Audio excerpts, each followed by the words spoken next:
So Doug and I met almost 10 years ago. We just hit it off, and since then we've just been really great friends. This started out of a way for me and James to get to hang out. We've always wanted to pursue something together.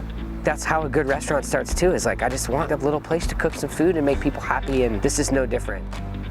I'm really enjoying having the opportunity to get outside and cook for people and slow down a little bit and throw a party.